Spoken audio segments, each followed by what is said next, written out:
대학 졸업이 다가오면서 내 마음에 한 가지 갈등이 일기 시작했다. 조금 색다른 갈등이었다. 한마디로 키에르케고르냐, 그룬투비냐 하는 고민이었다.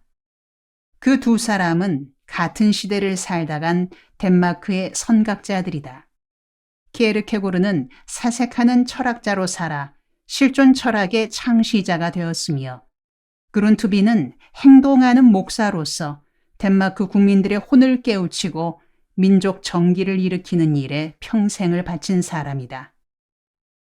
나는 이 두 사람의 대조적인 삶에서 나 자신은 어느 길을 갈 것인가 고민하기 시작했다.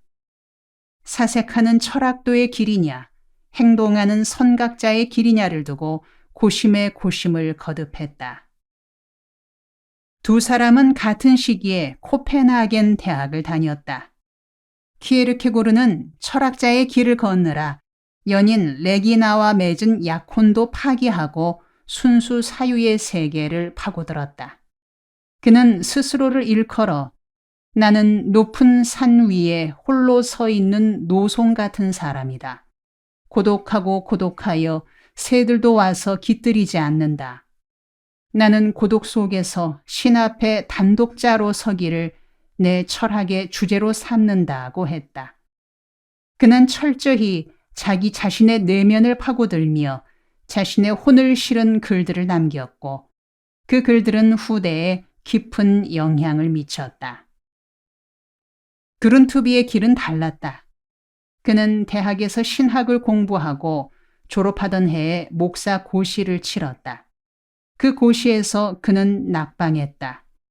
고시 과목 중에 설교 시험이 있었는데 그는 덴마크 교회 지도자들이여 회개하라 라는 제목으로 설교했다. 고시 위원들은 그를 낙방시켰다. 요즘 말로 하면 괘씸죄에 걸린 것이었다. 목사 고시에 떨어진 후 외딴 섬으로 전출된 그는 그곳에서 신경쇠약에 걸렸다. 젊은 날의 투지도 기백도 사라지고 자기 한 몸 감당하기 어려운 폐인이 될 지경에 이르렀다. 한밤중에 큰 구렁이가 자기 몸을 친친 감고 죄어오는 환각에 빠질 때도 있었다. 그가 질러대는 비명을 듣고 사람들이 달려가 보면 자기 손목을 자기가 잡고는 뱀이야 뱀이야 하고 소리를 질러대더라는 것이었다. 이런 위기에 직면했을 때 그는 신 앞에 무릎을 꿇었다. 신이여, 은총을 베푸시옵소서. 이 어둠에서 나를 건져주시옵소서. 그는 간절히 부르짖었다. 생사를 걸고 하늘에 호소하였다. 드디어 어느 날 하늘이 열리는 체험과 함께 신의 손길이 그에게 닿았다. 이어서 뜨거운 성령 체험에 사로잡힌 그는 감격과 감사의 눈물을 흘리게 되었다. 이런 영적 체험 후 그는 치유되었고 그 후로 그의 설교는 불을 뿜었다.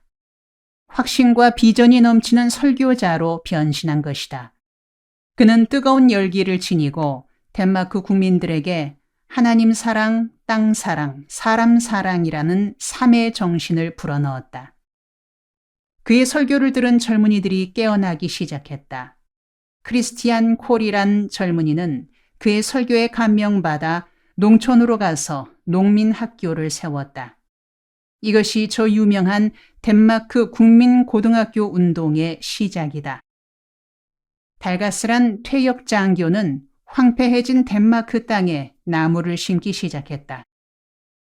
어떤 이는 체조 운동을 일으켰고 어떤 이는 생활 개선 운동을 벌였다. 이들 운동을 통해 덴마크 역사가 다시 일어서게 되었다.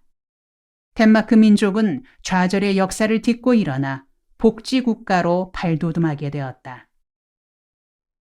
나는 대학 시절 막바지에 키에르케고르의 길을 가느냐, 그룬투비의 길을 가느냐, 철학자의 길이냐, 개혁자의 길이냐를 두고 갈등과 고민을 하게 된 것이다. 그런 고민에 빠져 있던 졸업학기인 11월에 나는 모교의 해외 유학생으로 선발되었다. 교비로 전액 장학금을 지원받아 미국에서 철학박사 학위를 받을 때까지 공부할 수 있게 된 것이다. 철학과 4학년 김진홍을 제1회 해외 유학생으로 선발한다는 공고가 게시판에 붙자 친구들이 부러워하면서 축하해 주었다. 그때만 해도 미국 유학이 어려웠던 시절이었다. 나는 모교의 재정 지원을 받아 미국에서 철학 박사 학위를 받고 모교에 돌아와 철학 교수로 종신하겠다는 생각을 굳혔다. 그런데 문제가 생겼다. 졸업이 다가오면서 전공 과목인 철학 서적을 읽노라면 끊임없는 의문이 일어나는 것이었다. 다름 아니라 철학이란 해답 없는 질문의 연속인 학문이 아니냐는 의문이었다. 정답이 없는 질문, 그것이 철학이 아닐까? 서양으로 말하자면 소크라테스로부터 하이데거에 이르기까지, 동양으로 말하자면 공자와 맹자로부터 오늘에 이르기까지 철학은 끊임없이 질문하고 질문했다. 그러나 어느 시대에도 어느 철학자에게서도 정답은 나오지 못했다. 각자가 해답이라고 말들은 했으나 그 어느 것도 정답이 되지 못했다. 뒤를 이은 후배가 그 해답을 부정했고 다음 세대가 다시 그 이론을 무너뜨리곤 했다. 철학자 중에 철학자로 인정받는 독일의 이마누엘 칸트는 모든 철학적 질문을 3가지로 모았다. 그리고 하나하나의 질문에 한 권씩의 책을 썼다. 첫 번째 질문은 도대체 인간은 무엇을 인식할 수 있느냐는 것이었다. 그의 주저 순수 이성 비판에 담긴 내용이다. 두 번째는 사람은 어떻게 살아야 하느냐는 질문이다. 실천 이성 비판이란 책에 담긴 내용이다. 세 번째는 인간은 무엇을 바랄 수 있느냐는 질문이다. 이것은 판단력 비판이란 책으로 나타났다. 첫 번째 질문인 무엇을 인식할 수 있느냐는 인식론의 문제요. 두 번째, 어떻게 살아야 하느냐는 윤리학의 문제다. 그리고 세 번째, 무엇을 소망할 수 있느냐는 종교의 문제다. 칸트는 이런 질문을 내걸고 평생을 사유하였으되 그 역시 해답을 얻지 못했다. 어느 날 밤 깊은 시간에 나는 책상 위에 20여 권의 철학 서적들을 쌓아두고 생각했다. 이 책들 속에 담긴 내용에 내 인생을 걸 수 있을까? 나는 무언가 흡족하지 못함을 느꼈고 내 영혼 깊은 곳에 채워지지 못하는 갈증을 느꼈다. 이래서는 안 되는데 무언가가 잘못되었어 하는 느낌을 지울 수 없었다. 그런 중에도 세월은 흘러 졸업식이 다가왔다. 1966년 2월이었다. 수석 입학에 수석 졸업을 한 덕분에 조교로 남게 되고 미국 유학 수속을 밟으며 철학자가 되는 길을 걷고 있었다. 내가 모시던 철학과 교수님들은 가끔 햇병아리 조교인 내게 대신 강의를 맡기시곤 했다. 1966년 5월 어느 날 영문학과와 철학과 1학년이 수강하는 교실에서 나는 철학 개론을 강의하고 있었다. 인생관에 대한 주제로 열강을 하고 있는데 한 학생이 손을 들고 물었다. 영문과 학생이었다. 교수님, 질문이 있습니다. 예, 질문하세요. 교수님, 진리가 무엇입니까? 돌이켜보면 그때 그 학생의 한마디 질문이 내 인생 여정에서 하나의 전기가 되었다. 애초에 내게는 벅찬 질문이었다. 대답할 적합한 말이 떠오르지 않은 나는 망설이던 끝에 칸트의 진리 개념을 설명하기 시작했다. 칸트는 그의 주저 순수이성 비판의 앞부분에서 진리에 대해 논했다. 그의 설명에 의하면 어떤 사물이나 사건에 대해 내 머릿속에 있는 개념과 그 사물 혹은 사건 자체가 일치할 때 그것이 진리라고 설명하고 있다. 예를 들어 내 손에 쥐어져 있는 만년필로 말하자면 내 머릿속에 담겨 있는 이 만년필에 대한 생각과 이 만년필 자체가 일치될 때 그것이 진리란 것이다. 일컬어 인식론상의 진리다. 나는 이런 내용을 열심히 설명하고는 알아들었느냐는 몸짓으로 그 학생의 얼굴을 보았다. 그는 픽 웃으면서 되물었다. 교수님, 그런 진리 말고요. 내가 그것을 위해 살다가 그것을 위해 죽을 수 있는 그런 진리를 묻고 있는 겁니다. 칸트인지 누군지가 말했다는 그 진리가 나와 무슨 상관이 있습니까? 나는 몹시 당황했다. 내 정신세계의 가장 큰 약점을 그 학생이 지적한 셈이었다. 그 자리에서 내가 할 수 있는 유일한 길은 솔직히 대답하는 것뿐이었다. 그런 진리는 나도 모릅니다. 나도 지금 그런 진리를 찾고 있는 중입니다.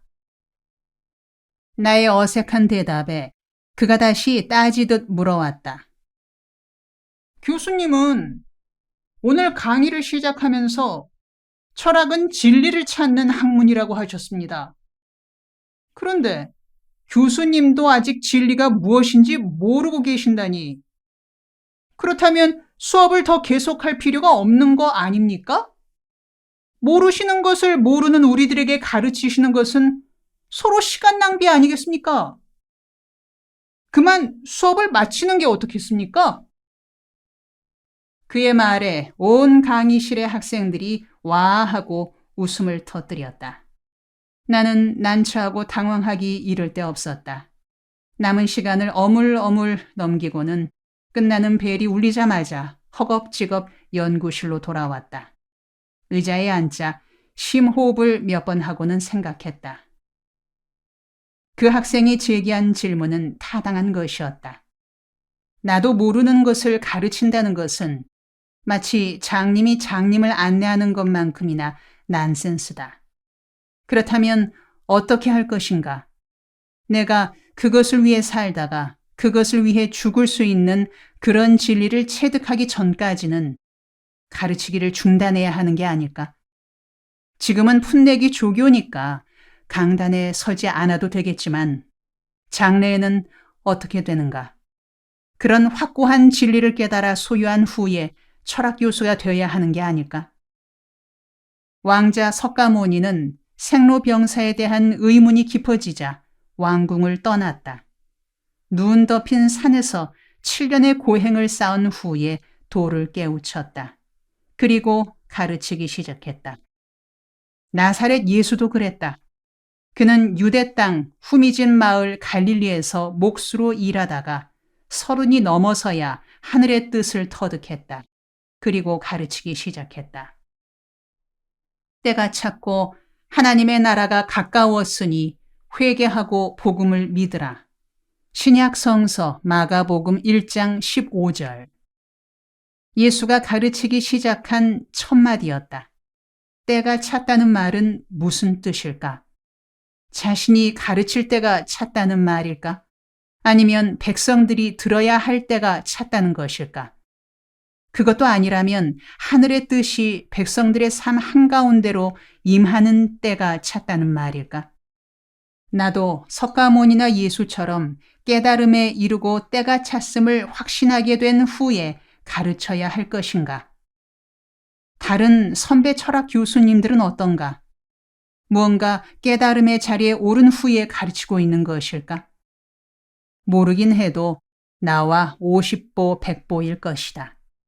물론 그 지식의 너비나 인간 이해의 폭은 나와 비할 바 아니겠으나 모르고 가르치기는 마찬가지일 것이다. 어느 대학 할 것 없이 철학과 교수님들은 자신이 체득한 삶의 의미를 강의하는 것이 아니라 서양 철학자들의 저서를 읽고 번역하여 소개하는 수준이 아닐까? 그래서 모 대학의 모 박사는 칸트 전공이다. 모 대학의 누구는 하이데거 전공이다 하여 자기가 전공한 철학자의 책을 읽고 번역하고 논문을 낸다. 학위를 받고 세월이 흐르면 권위가 붙는다. 자기 삶으로 익힌 진리를 말하는 것이 아니라 머리로 이해한 칸트나 하이데거를 말한다. 그걸 들은 학생들은 그렇지 않아도 모르던 데에서 더 모르게 되고 혼란에 빠져든다. 나도 선배 철학 교수들과 같은 방식으로 살아갈 수 있을까? 교비 장학생으로 선발되었으니 미국에서 학위받고 귀국하여 강단에 서게 되었을 때 무엇을 가르칠 수 있을까? 그때도 학생이 진리가 무엇입니까?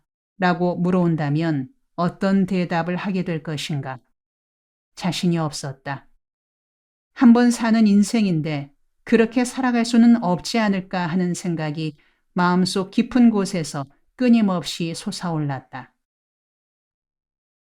그 시간 이후 나는 장고의 장고를 거듭해 한 귀착점에 이르렀다. 세월이 흐른 후 나 자신에게나 후학들에게 이렇게 사는 삶이 진리로 사는 삶이요 참된 가치를 창출하는 삶이다. 그렇게 확실히 말해줄 수 있는 삶을 살아야겠다는 결론이었다. 비록 생활수단으로서의 직업은 이발사건 농부건 간에 자신이 확신하는 바에 따라 살고 또 자신의 삶의 현장 속에서 터득한 가치를 구체화하는 삶을 살아야 하지 않겠는가? 그렇다. 고민하는 대학 교수보다 건강한 농부가 바람직하다. 신경쇠약에 걸린 박사보다 단잠 자는 노동자가 바람직하다. 그리고 원효 대사를 생각했다. 신라 땅의 구도자였던 청년 원효는 부처님의 도를 닦기 위해 당나라로 향했다. 지금 내가 일하고 있는 남양만, 당시의 당항성에서 어느 날 밤 한 초옥에 지친 몸을 누였다. 그는 한밤중에 갈증으로 깨어나 물을 찾았다. 스며드는 달빛에 물이 담긴 항아리가 보였다. 그는 반갑게 여겨 물을 마셨다. 달기가 꿀 같은 물맛이었다. 다시 잠이 든 원효는 다음날 아침 잠에서 깨어나 어젯밤 보았던 항아리가 해골 바가지였고 그 속에 담겼던 것은 시체가 썩은 물이었음을 알게 되었다. 어젯밤 그렇게 달고 시원했던 물이 바로 해골 속에 썩은 물이었음을 알게 된 순간 갑자기 속이 뒤틀리고 구토가 일었다. 그리고 뒤늦게나마 토해내느라 고통을 겪었다. 그 순간 그에게 하나의 깨달음이 왔다. 마음이 생겨나니 갖가지 법이 생기고 마음이 없어지니 갖가지 법이 없어지는구나. 욕계, 색계, 무색계의 3계는 오직 마음뿐이요. 10,000가지 법은 오직 생각뿐이로다. 마음밖에 법이 없으니 굳이 따로 구하여 쓸 것이 없구나. 나는 당나라에 들어가지 않겠다. 심생즉종 종법생, 심멸즉종 종법멸, 3계유심 만법유식, 심외 무법 호용별구, 아불입당. 도가 당나라에 있는 게 아니라 내 마음 속에 있다. 물은 같은 물이로되 어젯밤 내 마음이 단물이라 여겼을 때는 달았고 오늘 아침 썩은 물이라 여겼을 땐 토해냈다. 모든 것이 마음 속에서 일어나는 조화로구나. 마음으로 인해 번뇌가 오고 마음으로 인해 평화가 온다. 내 마음을 갈고 닦음이 도에 이르는 길인즉 굳이 당나라로 갈 것이 없다. 그렇게 깨달은 원효는 당나라로 가던 발길을 돌려 신라로 되돌아가서는 토굴로 들어갔다.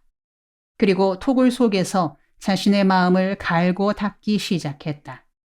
그때 원효의 나이 45세였다. 그는 정진의 정진을 거듭하여 마침내 도의 경지에 이르고 걸출한 진리인인 무예인이 되었다. 나도 원효처럼 살고 싶었다. 철학다운 철학을 이루어 나가려면 미국 유학을 하고 박사 학위를 받고 책 속에 갇혀 사는 삶이 아니라 내 마음을 갈고 닦아야 하지 않을까? 이 시대에도 원효가 있어야 하지 않을까? 우리 조상님들의 혼과 얼이 밴 이 땅 어딘가에서 내 삶의 뜻을 깨우쳐 나가야 하지 않을까?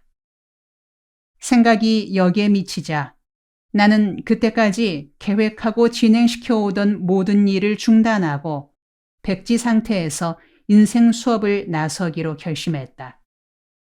스님이 되려는 사람들이 출가하여 머리를 깎는 마음가짐으로 나는 세상 한복판에 자신을 던져 구도의 길을 걸어보기로 했다.